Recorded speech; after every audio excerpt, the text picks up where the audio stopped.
My name, Lekhna, in Sanskrit means to write. Right. I create content around data and AI. Would you be comfortable sharing a range of how much you would make just from content creation and from your business? Oh yeah, I had a lot of fear. Like I was like checking my phone constantly because I was scared that people are going to comment. So I had a folder on my photos where I had put all the positive comments of people, and then I just scroll and I'm like, okay, I helped this person. It's a very small thing, but it really helps you be so confident. Now when you're ready, go to that networking event and start pitching yourself. Say, I'm Lekhna, nice to meet you. So what made you come to this event? Okay. That's how you start. Can you give one or two tips in sales? For especially selling digitally, right? It's very difficult. Welcome to the Hustlers Podcast. I'm Jay Desai and I bring you stories of immigrant entrepreneurs so that you and I can learn from them if you are thinking of starting something on your own or just a side hustle to supplement your income.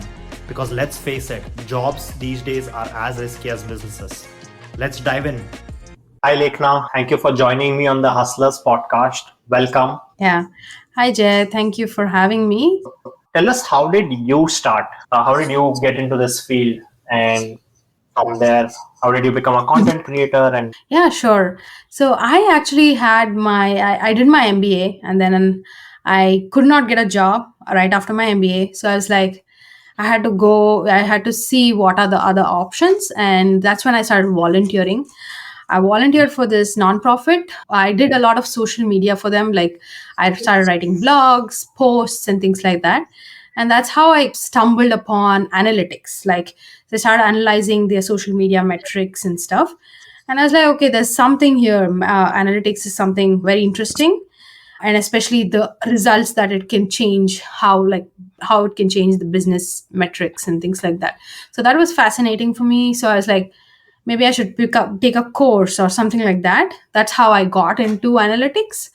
And when I got in, within 8 months of my master's program, I got a job. And many people were actually asking me, like, hey, how did you get a job within 8 months of your master's program? Like, my close friends reached out to me. They're like, how did you get it? I was like, I'll tell you. So that delayed. And back in 2021, I was like, it was the COVID time. I decided I'm going to start sharing like videos so that I can help out my friends too who are trying to get into this space. I got started with my Instagram, started sharing all about how I got into the field and what are the courses people can take. And also, I had this approach of, you don't need 2 years of your life, like masters, to actually do a data course.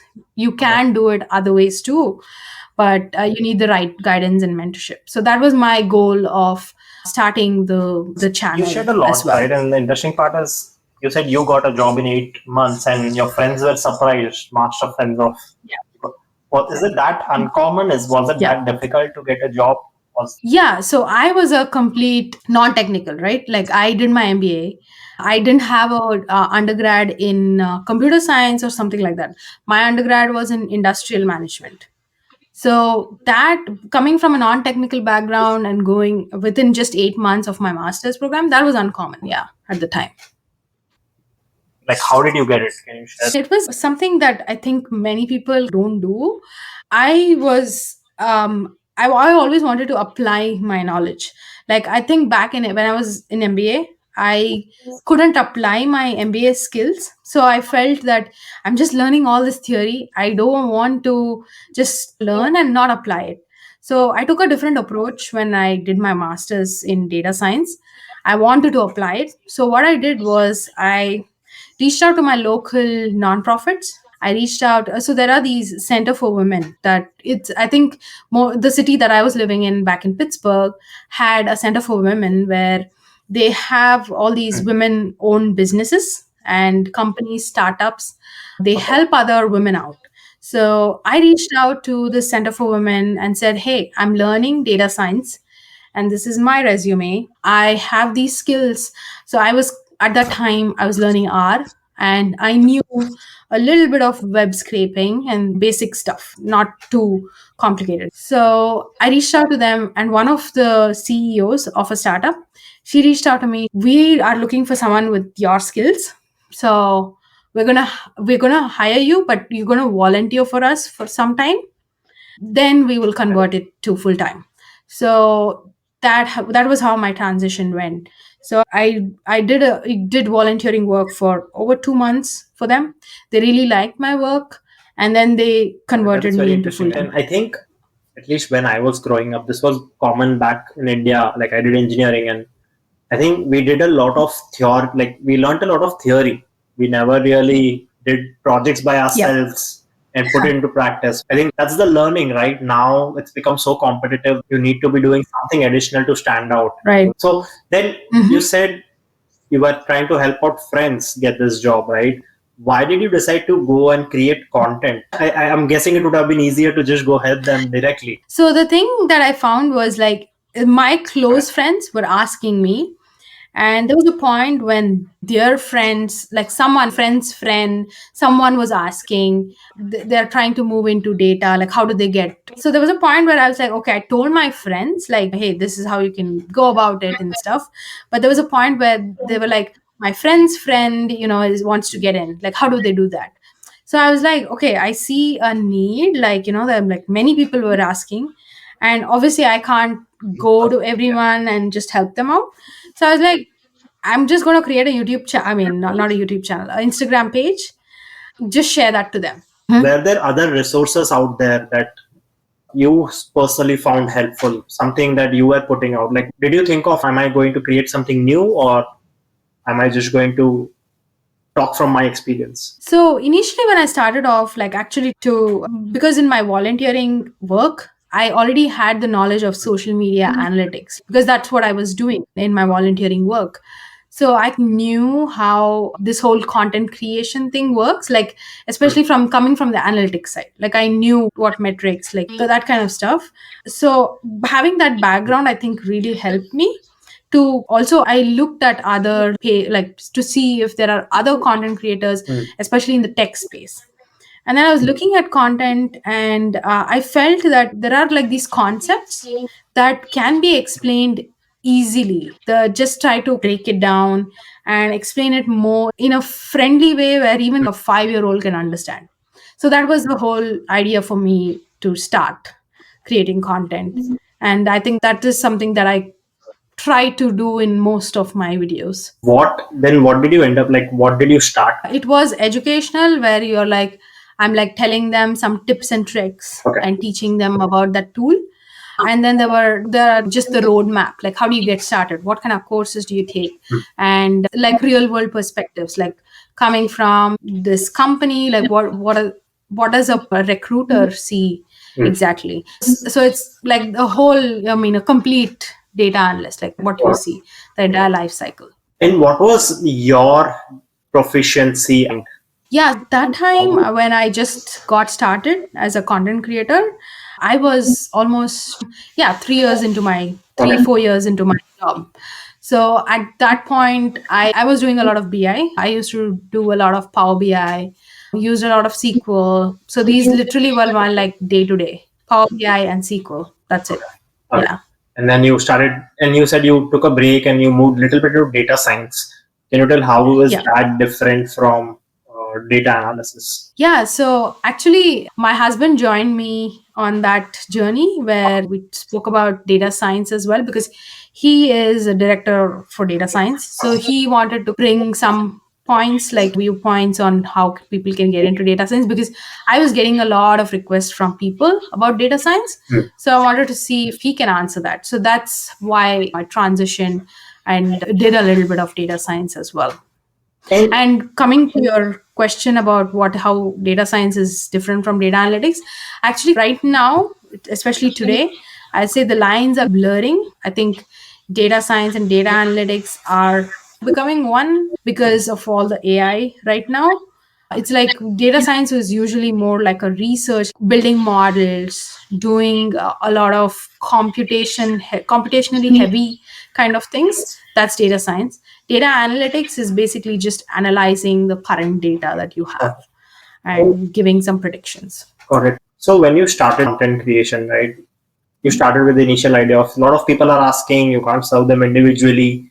But did you have something else in mind too, that maybe there is chance that I can grow in this field, content creation? Did you have that thing? That's a good question that you brought up, because so in my MBA, I did marketing. So I have always been interested in marketing, and that was actually when I was doing my MBA. I had also started a blog, so where I used to talk about influencer marketing. This was back in 2017.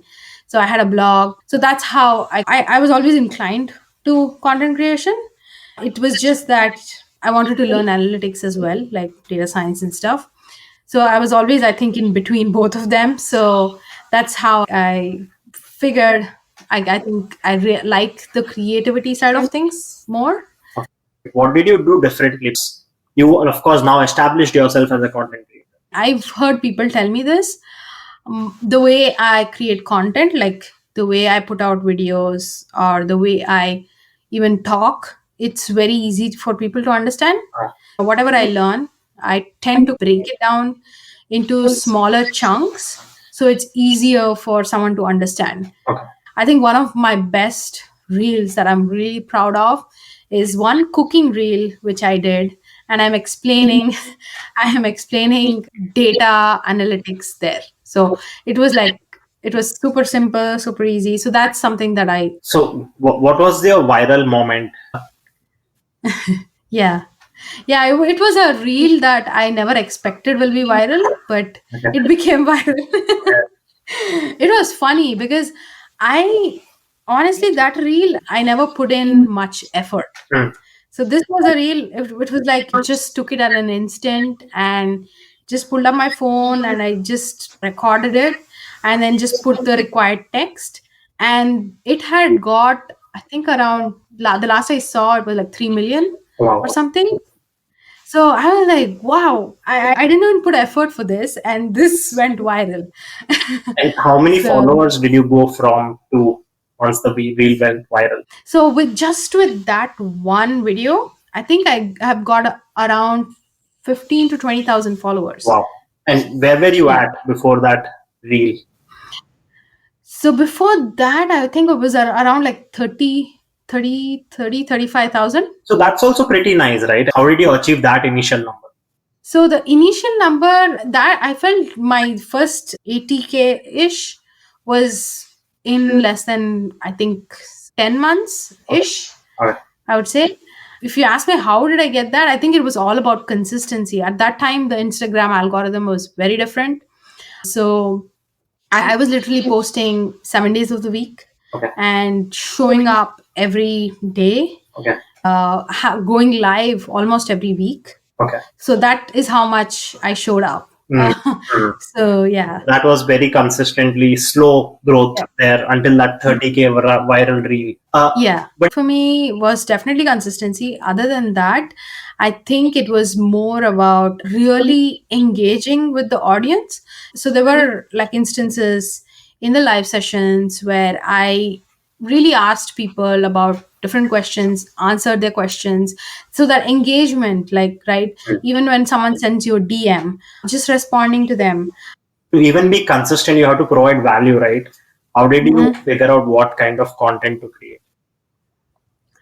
So initially getting started, I had a bunch of things that I knew I'll cover.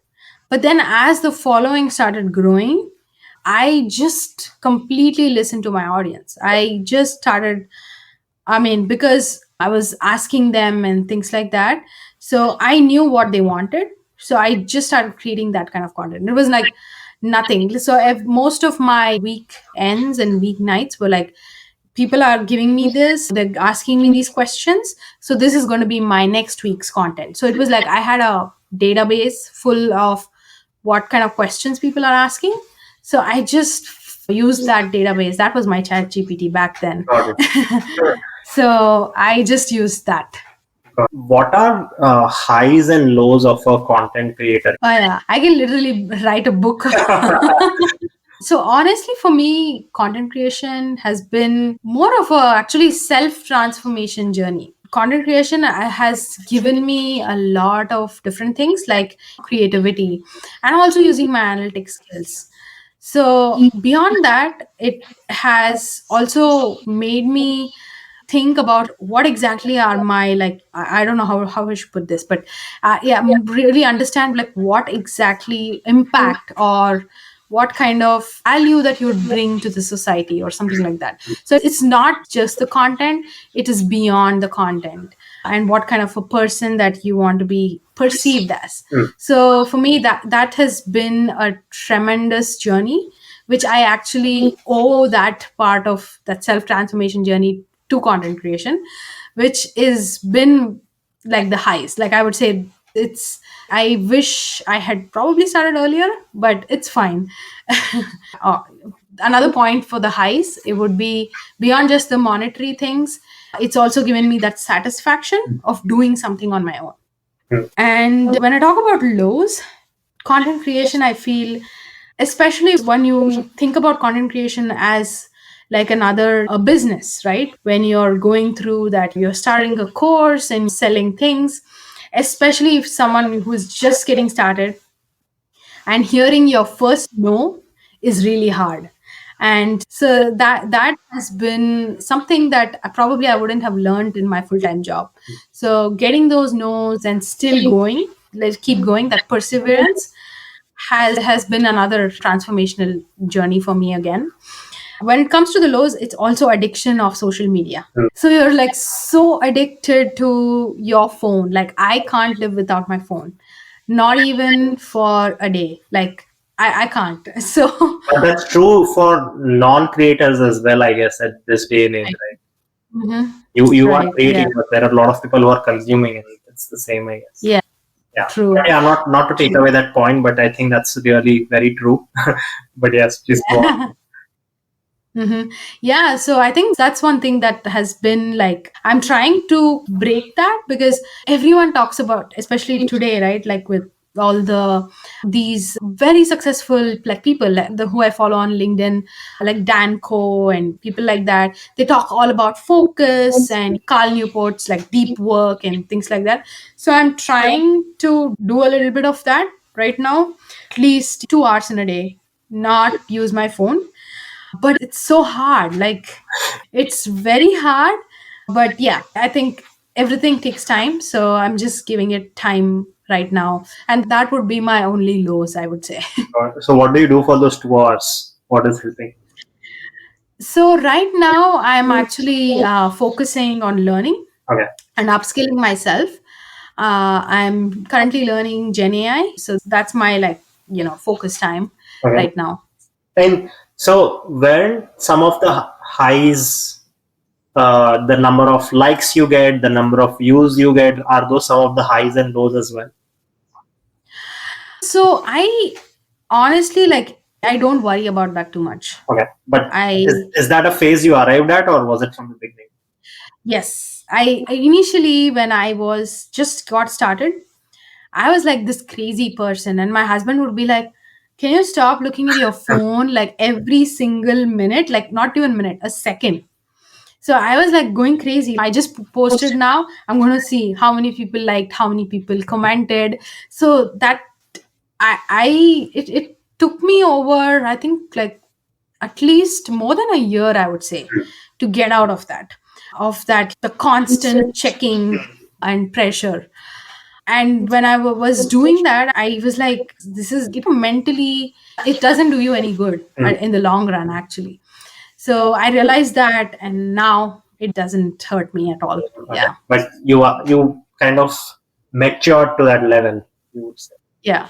Hmm. So one interesting thing you mentioned was one high of this was satisfaction of doing something of your own, right? Hmm. How did you like? Is that something you always wanted, or is that something you realized after doing this? I had actually, growing up, I think I always wanted that sense of freedom, of setting my own schedule, not being in control of my time. When you have a job, the job controls your time, Yeah. right? But when you are an entrepreneur, you control your time, you can do anything with your time, so you have that freedom. So I always wanted that freedom of time, and that was something very important to me, and I think I took a long time to get it. Who are some of the content creators you admire? Sure, yeah, I really like Alex Lieberman. He's the founder of Okay. I like his content. I like Dan Cove's content. And I think in AI space, there's Ali Miller, whom I love what she does. And I'm super like, I think the amount of AI she does, she literally eats, sleeps, and breathes AI. So that's how like, how much she's passionate about AI. And I really love her content. And then I think when it comes to Instagram, there's also Sundas, does some amazing work with data and AI. So yeah. Data analysis and Mhm. data analytics and AI. Do you Mhm. think this AI is going to make a lot of these jobs redundant? I so actually honestly I think data analytics itself will, that's what I was saying before, right? If the lines are going to blur so much that data science and data analytics is going to become one, it's not going to be two separate things. So that's what I at least think is going to happen. Definitely will not see that these jobs will like just vanish, it'll never go away. There'll always be a need for data professionals like data analysts or data scientists. There will always be a need, but definitely we will see a reduction in the workforce, right? Like we will see let's say there are a team of 10 data scientists. Probably in the next 5 to 6 years, maybe 5 to 7 years, there could be maybe a team of five data scientists. So I see that happening for sure. Yeah, I 100% agree. Even I keep thinking a lot about this space, especially AI, how it's going to replace jobs or take away jobs. But one thing I feel very certain about is yes, it's going to reduce the number of people required in that space. Maybe it'll create new jobs and something new, but the current fields like data scientist, data analyst, it won't require 10 people, it'll require 2 people or 5 people, like you said. Yeah, right. So, how should one prepare those who are in that position or those who are in that situation where they would feel their work gets redundant or their job gets redundant? So I would say that either you upskill yourself, learn AI, and be prepared. I would say more stand out in whatever you know, right? Let's say you are a data analyst or a senior data analyst right now. Start learning AI and see where it fits in your company, Okay. and maybe start proposing them. And once you understand the business, like being in the company, let's say you're in the company for more than 3 years, you understand data analytics, you understand business, and now you're learning AI. So try to maybe come up with a solution for your company and propose that and see how you can work. So that's one way to stand out. That's like you are on the cutting edge stuff, and you know the business, and you're actually giving them some value with your AI skills. So that's one way to upskill and stay current. And the other way could be just start focusing more on one particular like niche, I would say. If you're a senior data analyst and you're really good at visuals, uh, maybe try learning these different AI tools and see how you can really good at making really amazing visuals. So these are some ways that you can stand out. I think that's going to help you in the long run. So you're saying basically one second part is master the tools, the AI tools especially, because Yeah. they are going to do the job for you. You just need to ask them the right question. Mm-hmm. That's Yeah. where you are getting at, right? But Yeah. do you feel the need to diversify? Yeah, I think so. Like currently, the mentees that I'm currently talking to, most of them are having two different paths. Either they are like doing data analytics and they also do, let's say, some freelancing thing, right? Or let's say they have a page where they're sharing content, but they want to look for a full time job. to pay the bills and things like that. So I think diversification generally would be good. Having that thing that you really like, yeah, you don't like, you're so focused in doing that, and you don't have a track of time. I think today's post, my post was all about that. Like, you focused on something that you lose track of time, and you love that doing that thing, then I think having that and your job like a data scientist or data analyst will actually help you too. Like, just how I was doing content creation definitely has helped me. So I think diversification is good. Yeah. Actually, a good segue to what. So you are not just a content creator; you are now an entrepreneur. Can you talk what what kind of business do you have now? Mhm.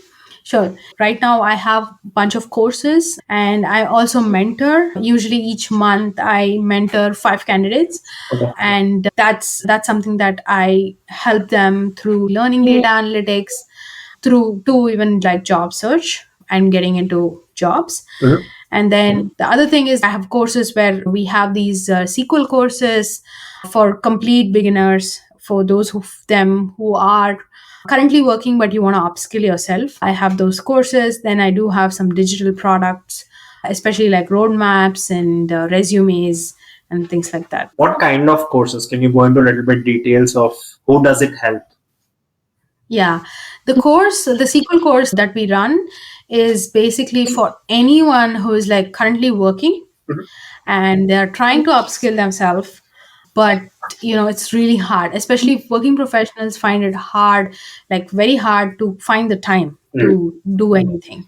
And my goal is to help you literally stick to the time and actually learn that, like, either it could be like that course or the chapter or whatever, like whatever materials that you need finish for that day. So it's more like an accountability sort of a course, where I really help them through that finish line, Okay. while not just take a course and forget about it. So that's my goal with this course. I actually did this. I did a Python course very recently and I didn't finish it. So I understand the accountability part. I think it was almost until last I went and I didn't finish it because I'm like, okay, now my focus has changed. But what is like your selling point? Because these courses, I'm sure they are available for free and even now AI can teach, right? Yeah. So why do people prefer to choose to work with you? Mm-hmm. Yeah. So the thing is, like, people like on usually who come to me are someone are who relate to me, and also those who are more like about this course. Honestly, it's like just I'm going to be giving the accountability. So Okay.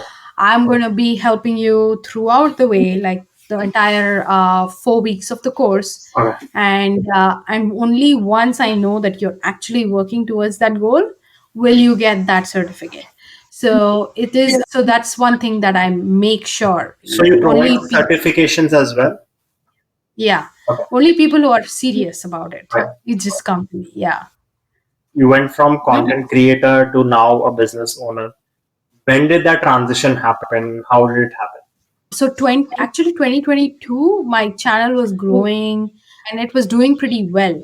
And then, like, I used to see, I used to see all the other content creators, and they were doing like this. There's this little paid partnership thing on Instagram, and I'm like, what is this paid partnership? So by then I had not like researched about partnerships. So that was something new for me. So I was like, I saw this paid partnership. Then I went to Google, started typing like, what is paid partnership, all that stuff. Then I started reading more and more about it. And that's when I stumbled upon this whole different world of brand partnerships. So I was like, okay, this is something interesting.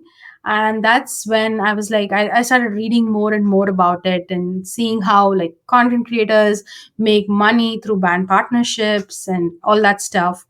And that's when I realized that, okay, this could be an option. So that was the idea that kind of struck me, like, okay, there's something here that I need to look into. I started treating it more like a business. That's interesting. What's your follower count when you thought of this? I think it was around like 80K.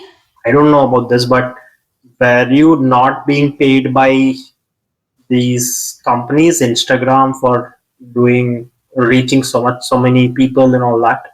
Was that already happening?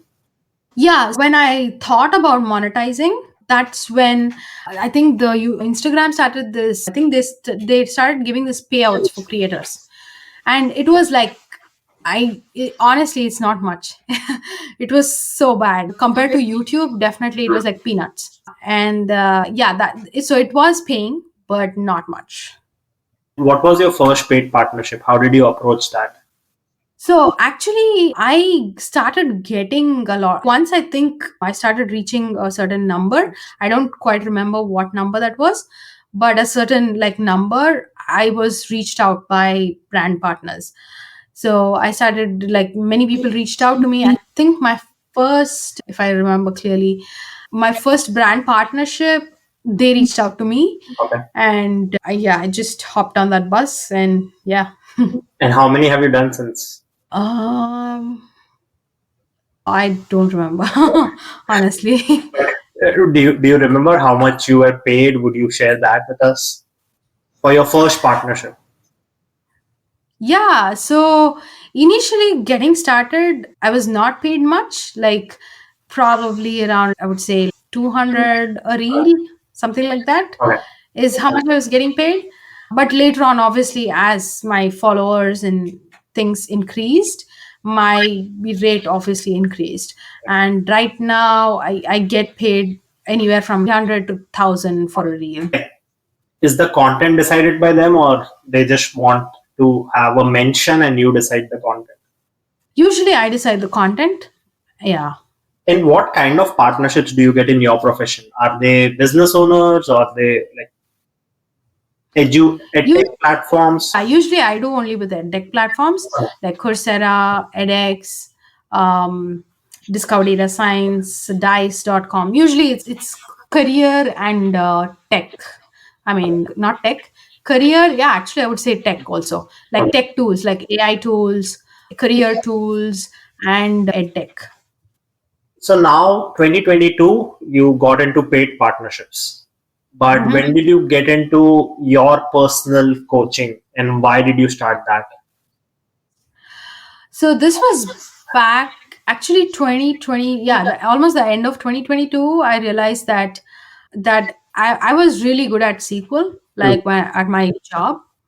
And many people reached out to me and asked, hey, why are you not teaching SQL? Do you have some sort of training? Because I used to post content on the same lines. I used to talk about SQL, the different things that you can use for SQL, and some tips and tricks.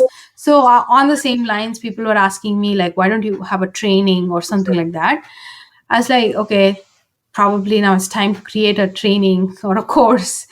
So that's how I got started with my course. Okay, so what did you offer in your first thing, that the course? How did you structure it? What kind of offers did you have and all So the first, I'm really not proud of my first one. that? Nobody is, right? And that's the journey everyone covers. Yeah.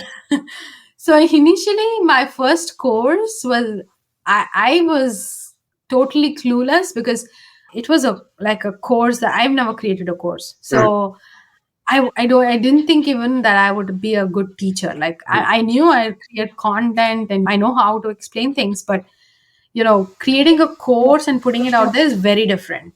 Like you need to have structured curriculum and you need to have different curriculum, and each part will be like a different video and things like that.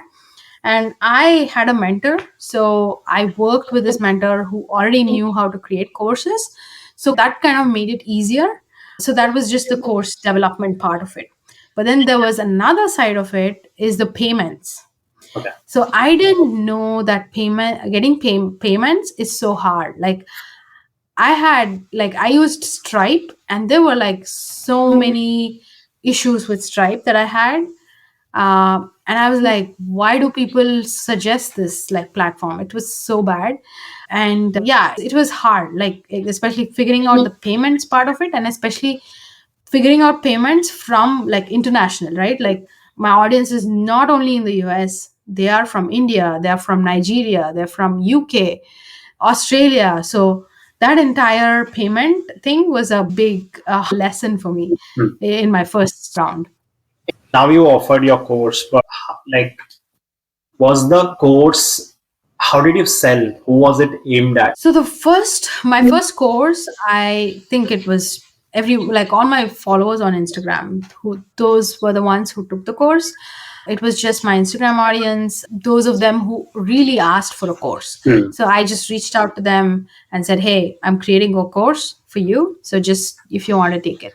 Okay. So that was how I got my first few, customers. Okay. And do you know how much percent of your followers converted for that course, or how many bought that first course? How many bought? Yes, I know that, but I don't know about the conversion. Okay. Yeah, how many bought, if you could share that? I think my first course that I sold, almost 50 people bought it. How was your feeling?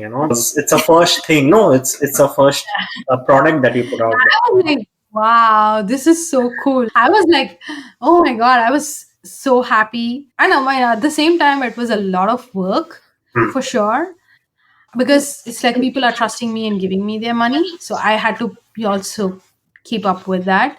I made sure that all those 50 people who joined the course, they got what they wanted. And also I made sure that these people are serious, because my goal was to make them complete the course and not just pick up a course, just buy it and just move on. That was not my intention. So my intention was for them to actually complete it. And successfully in the first cohort, like the first cohort, we had almost 40 people who completed the course. I think 42 people who completed the course. So I was really happy for that, because I mean, usually like completion rates are another thing, right? No, especially if you look at Coursera and Udemy and all that, completion rate is something that they struggle with. So that was my focus. Yeah. And then from there, was there no looking back from then? Was that how it played out for you? So I think definitely there was no looking back. I knew I wanted to do it, but after that, I think last year was when there were all these highs. Everyone's talking about, oh my God, you're doing so well. But behind the scenes, I knew what was happening, because there was a lot of, because I was managing my full-time job and I was doing this. I think there were nights when I did not sleep. I couldn't sleep. Like there were weekends, which I never like. So literally like last almost 2022 to 2023, that whole year, the like almost 2022 August till 2023, like March or April, it was a very tough time because I had to do everything on my own. And I was a solo founder. I never took help. That's one of the things that I'm trying to do more of this from last year, actually. I didn't take help. So I had a lot on my plate and realized that I had to delegate. I have to get some help, delegate a lot of my work, and get things done. And that was something that I think I should have done better. So behind the scenes, I think whoever's listening to this, one probably advice that I would give is like, being an entrepreneur, you need to delegate. And I think that's a hard lesson that I learned, I think, very late. So delegation is super important. It's very interesting you brought this up, because this is one of the common things I've heard from a lot of entrepreneurs I have interviewed too.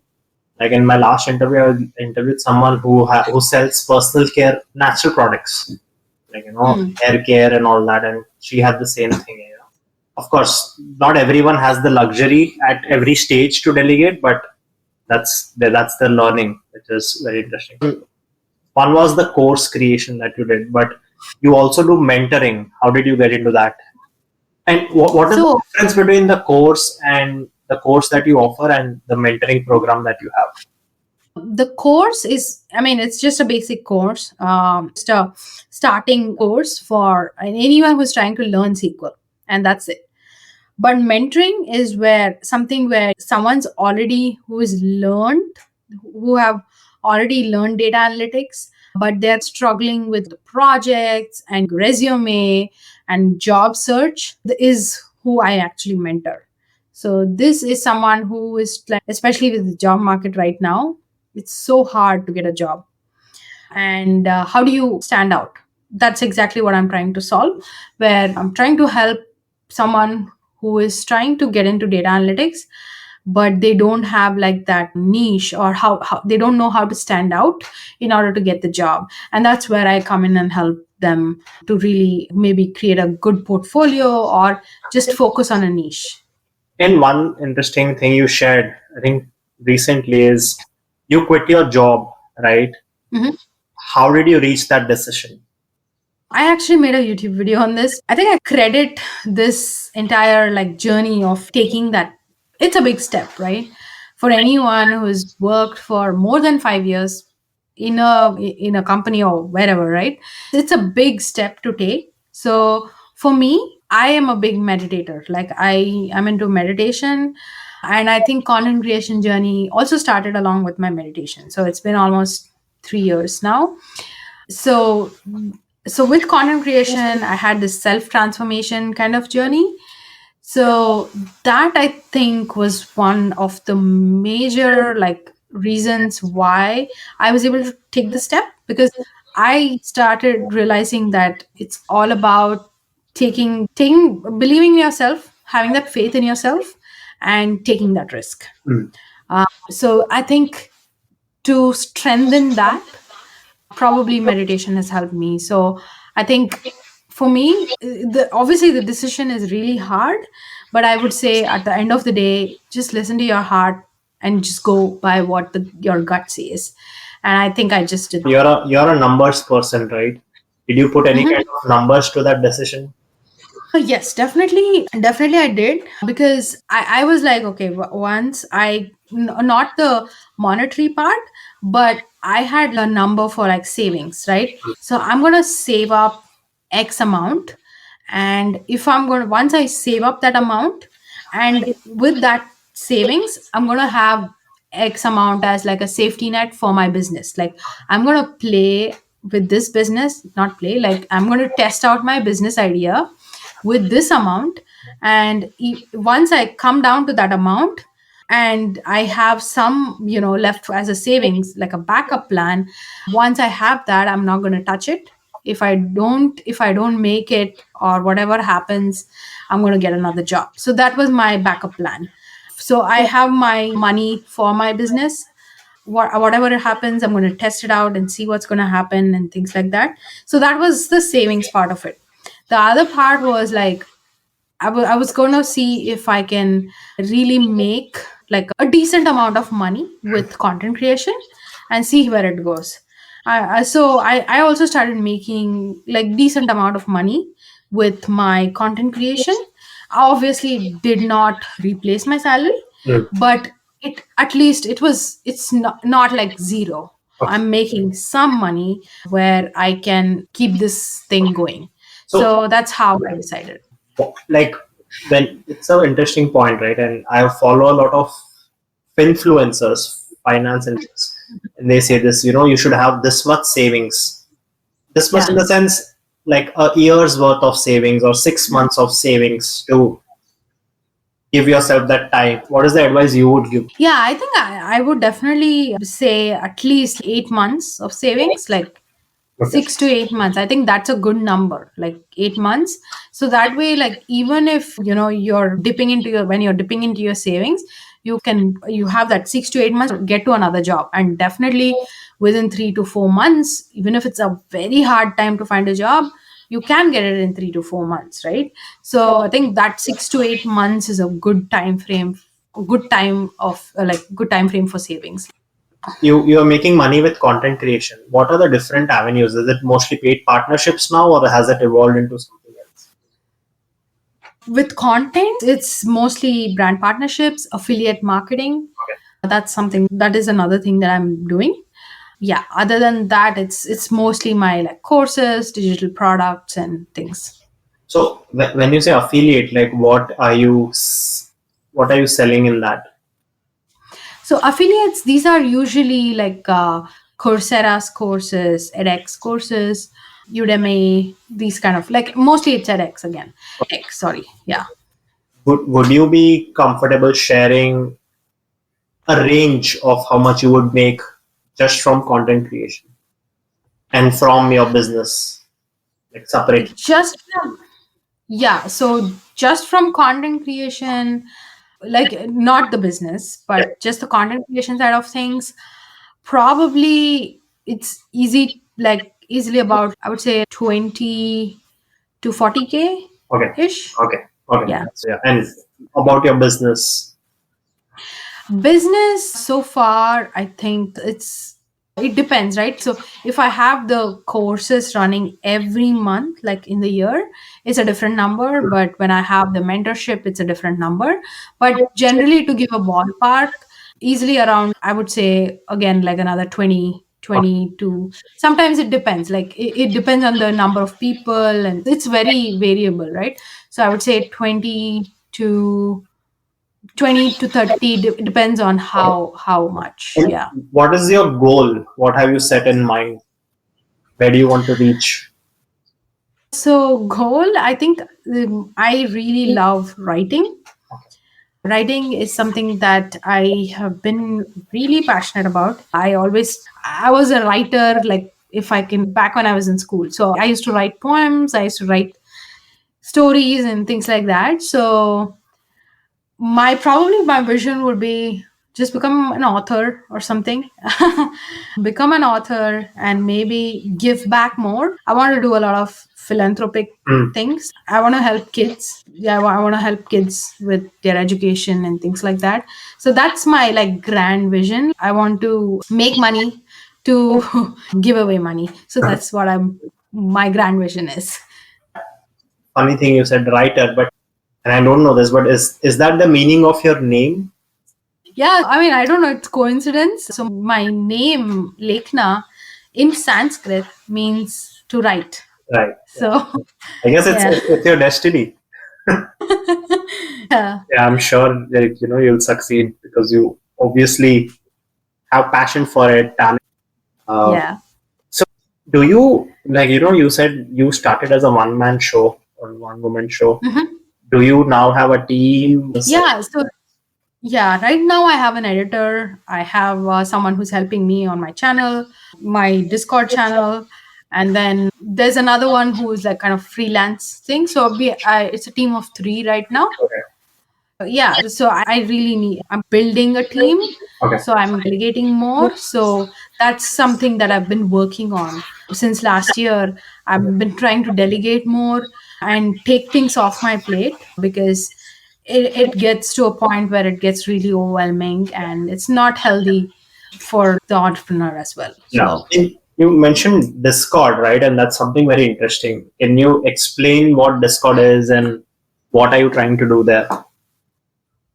yeah, the Storytelling by Data has this group of people who can go there and ask questions, any career questions, or if they have any requests for deep dives or like any sort of materials that they need.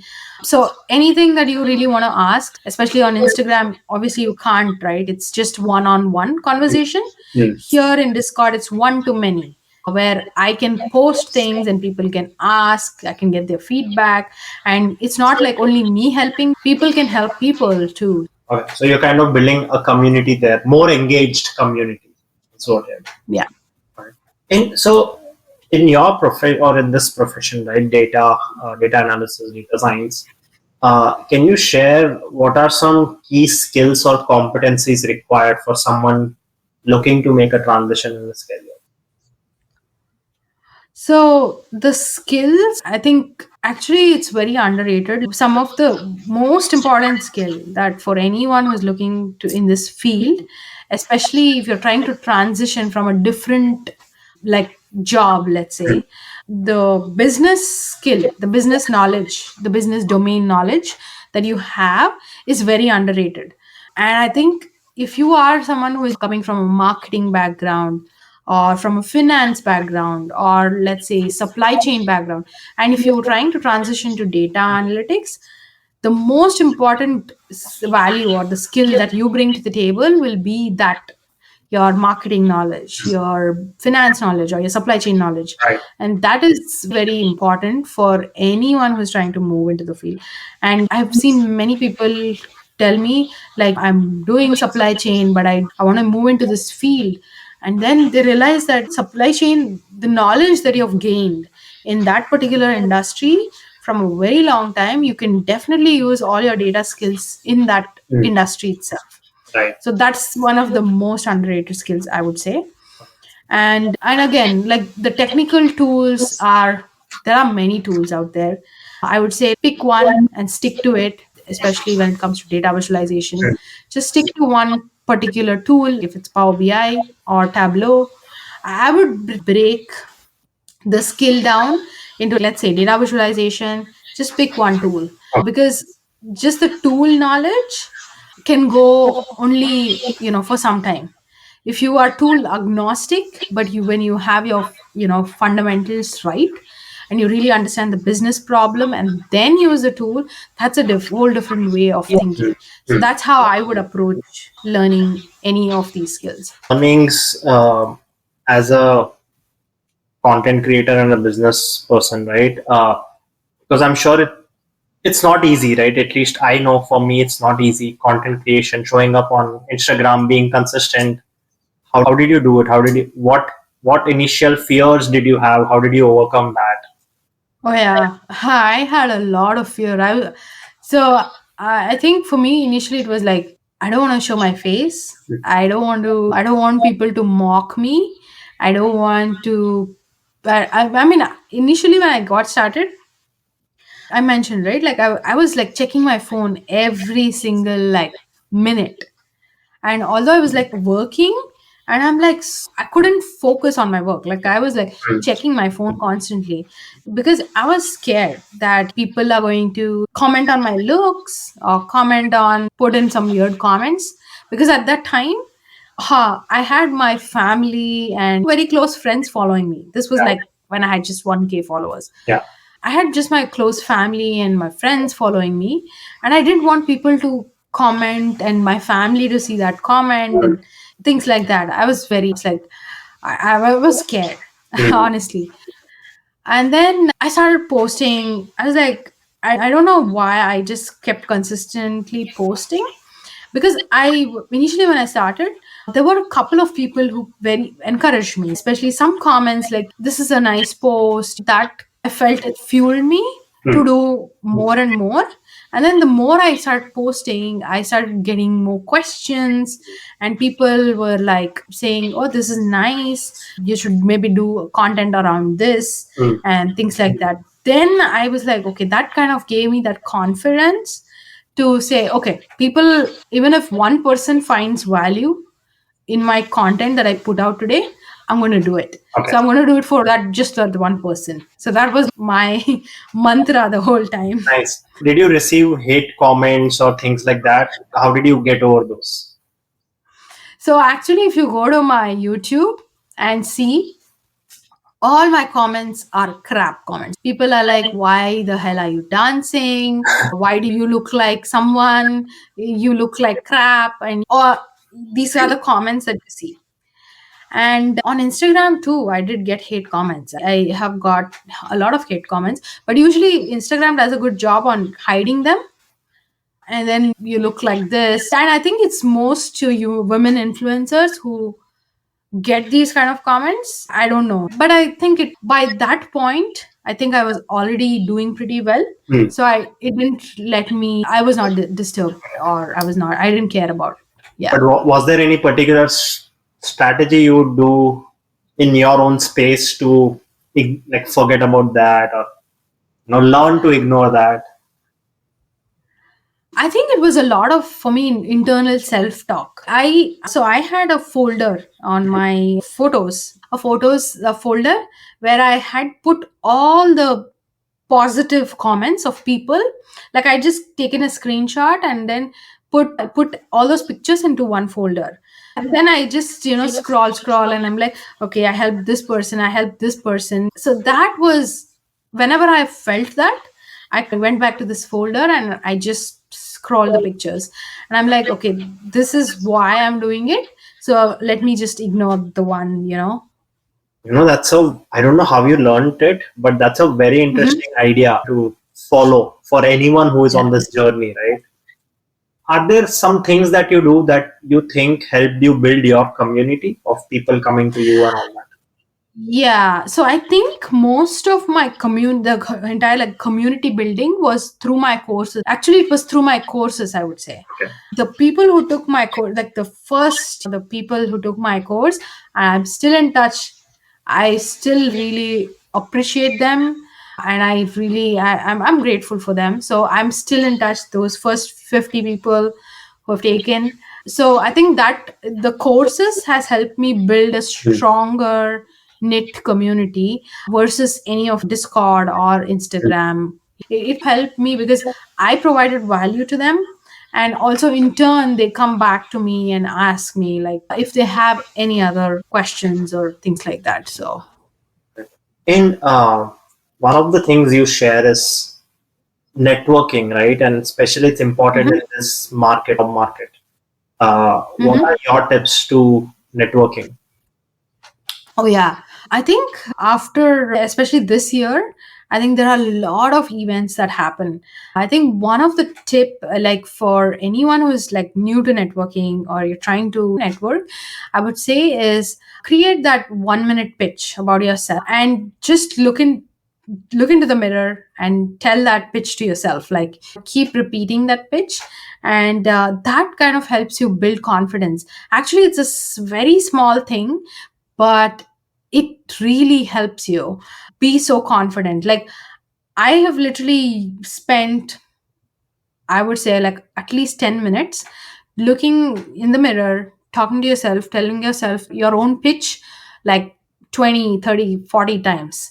And that builds your confidence. Now, when you're ready, go to that networking event and start pitching yourself. It could be if you're looking for a job or if you're trying to get a client or customer, whatever it is. And also, pitching is one thing if you're going for us like a business kind of networking event, but in there are some networking events where you want to just go and authentically just build that relationship depending on the type of networking event. And networking is key, especially if you're in US and if you're trying to get a job. The only way you can get a job is through networking, and it's so important. It is through that one referral that you met someone somewhere who will give you that referral. So that is very important, and I think that's something that I would say. Okay, you prepared your pitch, but you go to an Mhm. event, you don't know anyone there. How do you, Mhm. use that pitch? Do you just approach someone you're interested in talking to and just Yeah, okay, just reach out to them and say, hey, I'm Lekhna, nice to meet you. So what made you come to this event? okay. That's how you start. What So they'll say, okay, I saw the speaker, that's why I came. And then, oh, that's great. Even like, are you planning to speak to that speaker? Hmm. Okay, that's great. So what do you do? That's how you get started that conversation. Yeah, very, very, Yeah. no, that's a very interesting idea. So one thing you continuously said was you have matured quite a bit through this journey of yours of content creator, entrepreneur. What what are some key changes that you see before you started all of this now? If you ask me the same question 3 years ago before I started content creation, I would have probably said, Jay, I'm currently working as a BI analyst at this company. So, what do you think about what's your future and stuff? Probably I'm going to be doing this job for the next whatever X amount of years. Yeah, so that's what I'm thinking about. So, right now, if you ask me this question, I'll probably say that I want to become an author. I want to help. So the clarity in my purpose, like understanding what I really want to do, that is the clarity that I have got through this journey. In professional growth, what is the professional growth you have seen? Because of course job was one thing, but you did a lot of things outside job, and that gives you a tremendous growth. Yeah, so skills wise, I think I have acquired a tremendous amount of skills other than just the technical skills, like storytelling, breaking down complex concepts. How do you break it down? Communication, public speaking. Then all these are like soft skills that I've learned actually through content creation. And it's something that probably I wouldn't have learned being in my full time job. And being able to speak in front of people, being able to present. I mean, although you can do that even in a corporate job, but it's very different when you are passionate about something. Yeah. It's a whole different thing when you're passionate about something versus just giving that presentation at work. And professionally, that the probably I would say that's some skills that I've learned. And also learning, I've also learned how you can build a course, like build a proper digital product, and how you can, most importantly, how you can sell it. So this sales part of it, marketing, sales, I think this is something that's very important for any business. And that's something that's an invaluable skill that I've learned. That's sales. Can you give one or two tips in sales for Mhm. especially selling digitally, right? It's very difficult selling Yeah. digitally also. Yeah, actually, sales, I'm still learning. I'm no expert, but I think one of the things that has worked for me is being really authentic about, and authentic and showing that passion for that product. Like initially, like getting started, firstly, when I was really passionate about it, because I was like, I'm doing this. I really want people to get value out of this. So in my videos too, I had shown that passion, and it was more like a build in public sort of a journey that I had. I'm like, hey, today I'm doing this course. This is the chapter that I'm covering. Tomorrow I'm going to be doing that. So it was people, I took them on a journey. So for me, the sales part of it was a little bit easier, I would say, because I had shown them the entire, like what I'm doing. So people were interested to buy. So, but right now, with all my digital products and things like that, I'm still learning the sales skill. So probably I think being authentic and showing up and showing your journey, I think that's helped me with sales. And that's one of the tips. The other thing I would say is sales is hard. It is hard. It is not easy.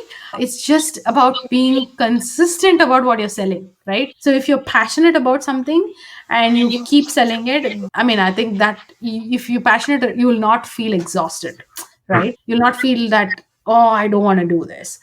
But if you're not passionate about it and you're selling, it's hard. It's Yeah. not easy.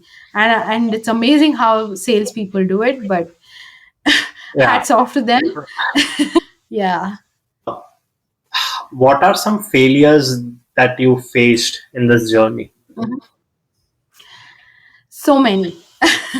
Top. Mm, I think things about losing followers. There was a point, I think, when last year, when I lost almost, I would say, about 5,000 followers or something like that. 5,000 followers.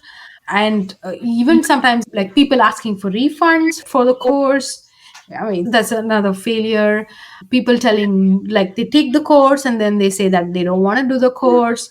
And then I think and many things, right? Not getting the brand partnership that you wanted to get. So I have a bunch of failures in my pocket about even brand partnerships as well. I wanted to get a brand partnership with edX Okay. actually, which didn't go through. So there was another tech company that I applied. I couldn't get through that as well. So yeah, there are a bunch of failures. Yeah, interesting. Now, how do you figure out your pricing strategy? How much should you charge for a course? How does all that happen? Yeah, so right now I'm like trying to see a way where I can, how do I put this? I mean, I was getting a paid hourly, right? I'm trying to see how I can get the amount of time that I put into it. So maybe hourly, what's my rate? So based on that, I'm doing the calculations right now. Before it was like, I'm just trying this out, it's an experiment, so I'm going to charge a very minimal fees. But right now, it's because it's my business right now, I'm trying to see how I can charge my hourly rate. Got it. Yeah. And I think those were my questions, Lekhna. Thank you for Yeah. all the insights. You give great insights, great advice and insights.